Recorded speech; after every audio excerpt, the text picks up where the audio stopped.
अस्सलामुअलैकुम। एमडीकेट 2025 के लिए एमसीक्यूज का जो सीरीज़ मैंने शुरू की है, इसमें क्लास फर्स्ट ईयर का कोर्स मैंने पिछली वीडियोस में कंप्लीट किए हैं। आज हम सेकंड ईयर का कोर्स जो है उसको शुरू करते हैं, जिसमें हमारे पास पहला चैप्टर है इलेक्ट्रोस्टैटिक का। इलेक्ट्रोस्टैटिक का चैप्टर, इसमें बहुत सारा कंसेप्ट होते हैं, सो लिहाजा इस चैप्टर को हम कवर करेंगे 3 लेक्चर्स में। तो आज का लेक्चर कुछ बेसिक लेवल का है, जिसमें हमारे पास एमसीक्यूज नंबर 1 कुछ ऐसे तरह है कि how many electrons will have a charge of 1 coulomb. एक कूलम चार्ज में हमारे पास कितने नंबर ऑफ इलेक्ट्रॉन होती है।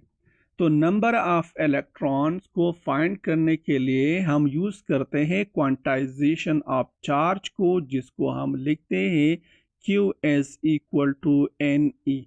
अब यहाँ से जब हम नंबर ऑफ इलेक्ट्रॉन को फाइंड करते हैं तो दोनों साइड को E पर डिवाइड करते हैं, तो that become as N is equal to Q divided by E।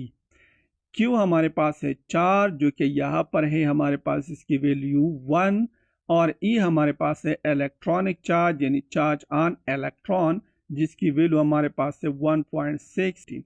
तो इस चीज़ को जब हम सिंप्लीफाई करते हैं तो नंबर ऑफ इलेक्ट्रॉन हमारे पास आएगी 6.2 ज़रब 10 की पावर 18।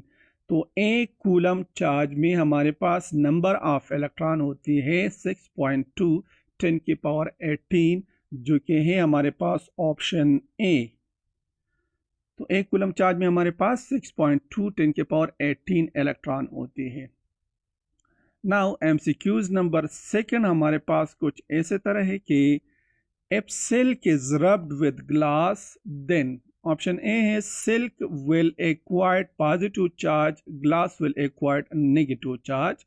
ऑप्शन बी है silk will acquire negative charge, glass will acquire positive charge. Option C both will acquire positive charge. Option D हमारे पास से both will acquire negative charge. तो देखिए, रबिंग हमारे पास एक ऐसा फिनोमेना है जिसमें हमारे पास दो ऑब्जेक्ट्स पर चार्ज आ रही है। जब दो न्यूट्रल बॉडीज को हम रब करते हैं तो एक पर हमारे पास आ रही है पॉजिटिव चार्ज, दूसरे पर आएगा नेगेटिव चार्ज। तो कौन से पर पॉजिटिव चार्ज आएगा, कौन से पर नेगेटिव चार्ज आएगा, इसको हम जानेंगे इलेक्ट्रोस्टैटिक सीरीज से। इलेक्ट्रोस्टैटिक सीरीज हमारे पास ऑब्जेक्ट के लिए कुछ ऐसे तरह है कि पहला हमारे पास होते हैं ग्लास, फिर हमारे पास सेकंड नंबर हमारे पास होते हैं फ्लेनल, थर्ड हमारे पास होते हैं ऊल, फोर्थ हमारे पास होते हैं सिल्क, 5 नंबर पर हमारे पास है हार्ड मेटल, 6 नंबर पर हमारे पास है हार्ड रबर, 7 नंबर हमारे पास है सेलिंग विक्स, 8 नंबर हमारे पास है रेजिन, और 9 नंबर हमारे पास है सल्फर। तो इस सीरीज में जो ऑब्जेक्ट पहले आ रही है वो जब हम दूसरे के साथ रब करते हैं, जो इस सीरीज में दूसरे नंबर पर आ रही है यानी बाद में आ रही है, तो पहले वाले पर हमारे पास आएगा पॉजिटिव चार्ज, दूसरे पर वाले पर आएगा यानी बाद में आने वाली सीरीज में बाद में आने वाली ऑब्जेक्ट पर हमारे पास आएगा नेगेटिव चार्ज। तो इस सीरीज में ग्लास सबसे पहला है, तो ग्लास के साथ जो भी चीज इस सीरीज में हम रब करते हैं तो ग्लास पर आएगा हमारे पास पॉजिटिव चार्ज, और यहाँ पर सिल्क है तो सिल्क ग्लास से सीरीज में बाद में आ रही है, तो सिल्क पर आएगा नेगेटिव चार्ज। तो लिहाजा करेक्ट ऑप्शन हमारे पास है option B, the silk will acquired negative charge, glass will acquired positive charge. ना एमसीक्यू नंबर 3 हमारे पास कुछ ऐसे तरह है कि if two charges of 1 coulomb each are placed at a distance of 1 meter and vacuum, then they attract each other with the force of। दो charges हैं, दोनों का जो मैग्नीट्यूड है वो 1 कूलम के बराबर है, और उसको हमने वैक्यूम में 1 मीटर डिस्टेंस पर रखे हैं। तो दोनों फोर्स जब एक दूसरे को अट्रैक्ट करती हैं तो कौन सी फोर्स यानी जो फोर्स होती है उसकी मैग्नीट्यूड क्या होगी। सो लेट्स सपोज हमारे पास है चार्ज, एक चार्ज हमारे पास है Q1 जिसकी मैग्नीट्यूड है 1 कूलम, और दूसरा चार्ज हमारे पास है Q2, इसकी मैग्नीट्यूड भी 1 कूलम है। Separation between the two charges वो भी हमारे पास है 1 मीटर, और वैक्यूम में रखे हैं, सो लिहाजा कांस्टेंट जो कूलम कांस्टेंट है उसकी वैल्यू हमारे पास होगी 9 10 की पावर 9 न्यूटन मीटर स्क्वायर पर कूलम स्क्वायर। तो यहां पर हम यूज करेंगे कूलम्स लॉ को, that is F is equal to Q1 Q2 divided by R square. तो इन सारे वैल्यूज को यहाँ पर पुट करते हैं। तो Q1 के लिए भी 1, Q2 के लिए भी 1, R के लिए भी 1 का स्क्वायर 1 आएगा। K की वैल्यू हमारे पास है 9 10 की पावर 9। तो इन सारों को जब हम सिंप्लीफाई करते हैं तो हमारे पास जो आंसर आएगा वो हो ये 9 क्रॉस 10 की पावर 9, जो कि है हमारे पास ऑप्शन डी। यानी दो चार्जेस जिसमें से हर एक चार्ज की मैग्नीट्यूड 1 कूलम हो, वैक्यूम में 1 मीटर डिस्टेंस पर सेपरेटेड हो, तो इन दोनों के बीच जो फोर्स होगी वो बराबर होगी 9 10 की पावर 9 न्यूटन के।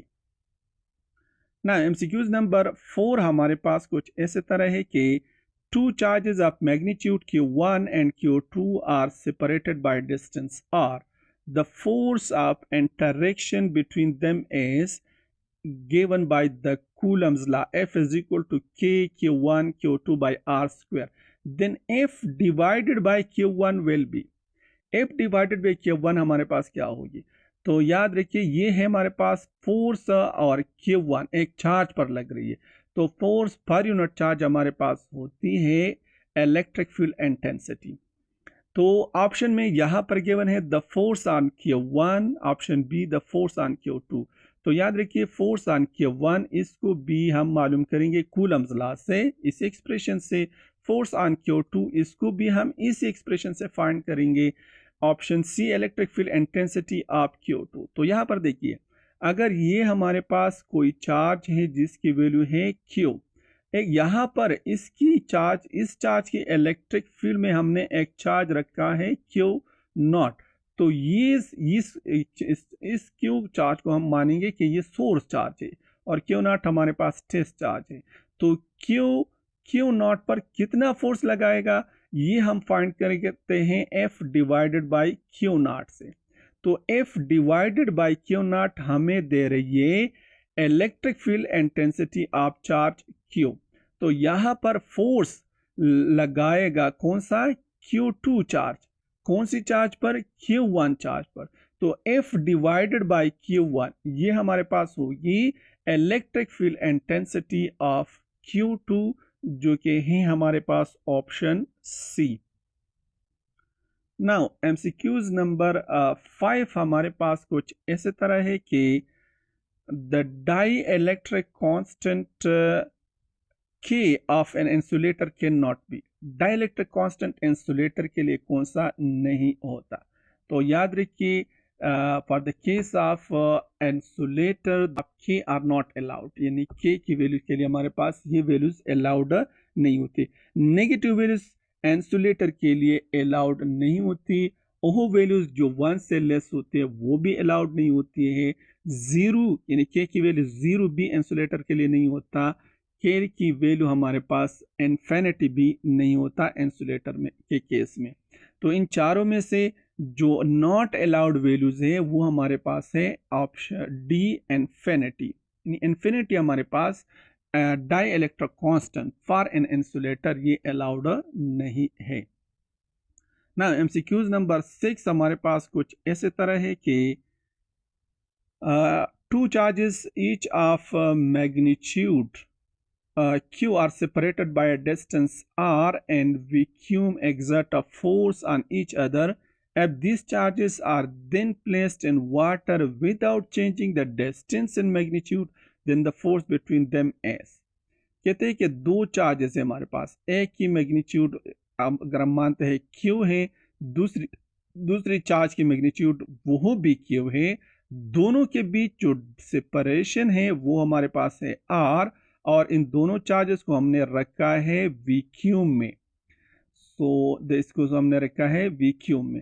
तो इन दोनों के बीच जो फोर्स है उसको हम फाइंड करते हैं कूलम्स लॉ से। F is equal to K Q1 Q2 divided by R square से। आप कहते हैं कि अगर इन दोनों चार्जेस को हम वाटर में रखते हैं with the same separation and same magnitude, यानी यहाँ पर चार्ज Q और यहाँ पर चार्ज है, लेकिन इन दोनों के बीच अब वाटर है, तो फोर्स हमारे पास फिर कैसा होगी। तो इसी इक्वेशन यानी इसको हम सॉल्व करते हैं with the by the definition of dielectric constant, जो कि है हमारे पास F डिवाइडेड बाई फोर्स है वो रिड्यूस्ड होगी 1/80 से, जो कि है हमारे पास करेक्ट ऑप्शन हमारे पास है option C, F divided by 80।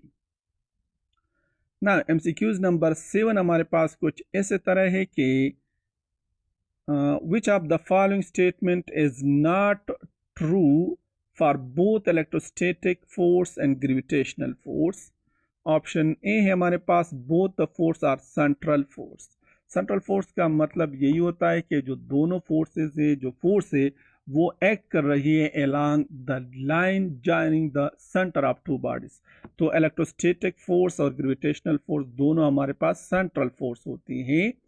Option B ये वाला स्टेटमेंट हमारे पास करेक्ट है। Option B both the forces obey inverse square law. तो इलेक्ट्रोस्टैटिक फोर्स और जो ग्रेविटेशनल फोर्स है वो दोनों हमारे पास इनवर्स स्क्वायर लॉ होती है। सो ये स्टेटमेंट भी करेक्ट है। Option C both the forces are effective even in free space. तो इलेक्ट्रोस्टैटिक फोर्स वैक्यूम में और किसी मीडियम की मौजूदगी दोनों में इफेक्टिव होती है। इसी तरह ग्रेविटेशनल फोर्स भी वैक्यूम में यानी फ्री स्पेस में और मीडियम की मौजूदगी में भी इफेक्टिव होती है। सो लिहाजा सी ऑप्शन बी हमारे पास स्टेटमेंट जो है ये भी करेक्ट है। ऑप्शन डी है gravitational constant of proportionality depends upon medium while the electrical constant of proportionality does not depends upon medium। तो ये हमारे पास incorrect option C incorrect statement है, क्योंकि ग्रेविटेशनल कांस्टेंट जो है ये मीडियम पर डिपेंड नहीं करता, जबकि इलेक्ट्रिकल कांस्टेंट ऑफ प्रोपोर्शनैलिटी ये मीडियम डिपेंडेंट है। सो ये वाला स्टेटमेंट ऑप्शन डी वाला जो स्टेटमेंट है ये हमारे पास इलेक्ट्रोस्टैटिक फोर्स और ग्रेविटेशनल फोर्स दोनों के लिए इनकरेक्ट है। This is option D will be the correct option. Now MCQs number 8 हमारे पास कुछ इसी तरह है कि a single quantity that gives more information than the other about a charge body is. इन चारों में से कौन सी सिंगल क्वांटिटी ऐसी है जो कि हमें ज़्यादा इंफॉर्मेशन दे रही है। ऑप्शन ए हमारे पास है इलेक्ट्रिक फोर्स। ऑप्शन बी हमारे पास है electric field intensity. Option C हमारे पास है इलेक्ट्रोस्टैटिक पोटेंशियल। ऑप्शन डी हमारे पास है नन ऑफ दिस। तो इन चारों में से हमें जो ज़्यादा इंफॉर्मेशन दे रही है वो है इलेक्ट्रिक फील्ड इंटेंसिटी, क्योंकि इलेक्ट्रिक फील्ड इंटेंसिटी एक वेक्टर क्वांटिटी है। ये हमें फोर्स की मैग्नीट्यूड यानी जो फील्ड है उसकी मैग्नीट्यूड को भी दे रही है और साथ साथ इसकी डायरेक्शन को भी दे रही है। सो इलेक्ट्रिक फील्ड इंटेंसिटी हमें इन तीनों की दोनों के बनिस्बत इलेक्ट्रिक फोर्स, इलेक्ट्रोस्टैटिक फोर्स और इलेक्ट्रोस्टैटिक पोटेंशियल के बनिस्बत ज़्यादा इंफॉर्मेशन दे रही है। नाउ MCQs नंबर 9 हमारे पास कुछ ऐसे तरह है कि electric field lines are imaginary field lines which gives visual idea of electric field, its strength and its direction. The idea of electric field lines was given by। Electric field lines हमारे पास imaginary field lines होती हैं जो कि हमें electric field को visualise करता है, साथ साथ हमें इलेक्ट्रिक फील्ड की स्ट्रेंथ को और इसकी डायरेक्शन को भी विजुअलाइज करता है। तो इलेक्ट्रिक फील्ड लाइंस का जो आइडिया है ये किसने दिया था। ऑप्शन ए में है Michael Faraday. Option B Isaac Newton. Option C Benjamin Franklin. Option D हमारे पास है जेम्स जोल। तो इलेक्ट्रिक फील्ड लाइंस का जो कंसेप्ट है, जो आइडिया है, ये दिया था माइकल फेराडे ने। ऑप्शन ए हमारे पास करेक्ट ऑप्शन है। नाउ लास्ट MCQs आज के लेक्चर का कुछ ऐसे तरह है कि according to conservation of charges can neither be created nor destroyed, it can only be transferred.